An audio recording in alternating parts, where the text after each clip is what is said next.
ఇప్పుడు టైం రాత్రి 10:30 వస్తుందండి.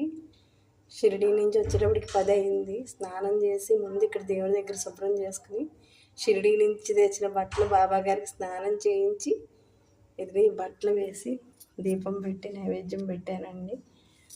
రాత్రి అయిపోయింది. కానీ ఇంత బాగా ఎప్పుడూ వెళ్ళని గురు పౌర్ణమికి తీసుకెళ్ళి గురు పాదాలు పట్టుకుని ఆనందాన్ని ఇచ్చి బాబాగారు ఆశీస్సులతో పంపించారు. ప్రతి నిమిషం చాలా హ్యాపీగా ఆనందంగా వచ్చాను. అందుకే ఆయన కృతజ్ఞతగా ఇలా దీపం పెట్టుకున్నానండి. చాలా హ్యాపీ అనిపించింది. ఇదిగోనండి, ఇది అయ్యేసరికి 10:30. అన్నీ సూట్ కేసులో బట్టలతో సహా ఇలా తీసేసి వదిలేసానండి, రేపు సర్దుకోవచ్చని.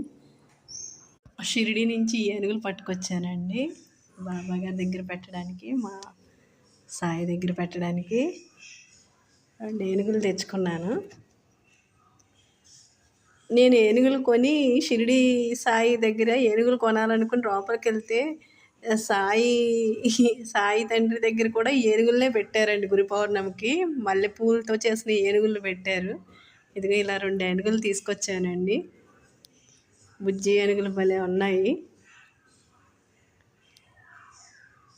బాబా పాదాల దగ్గర ఉన్న తులసి మాలండి తీసుకొచ్చి ఇలా ఆరబెట్టాను. ఇవి ఆరిన తర్వాత పౌడర్ చేద్దామని.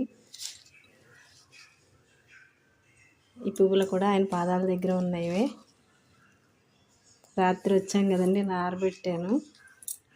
ఇదిగోనండి, మాకు అక్కడ షిరిడీలో తెలుసున్న ఒక మరాఠీ ఆవిడ ఉన్నారండి. లాస్ట్ ఇయర్ పరిచయం అయ్యారు.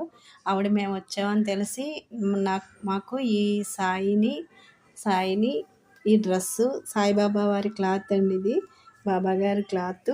అన్నిటికన్నా మించి ఇదిగో ఇన్ని విభూది పొట్లాలండి, ఇన్ని విభూది పొట్లాలు.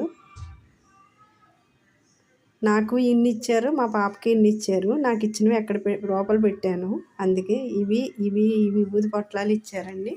అలాగే ఇదిగో సాయికి డ్రెస్సెస్ తీసుకున్నానండి బాబా గారికి కట్టడానికి.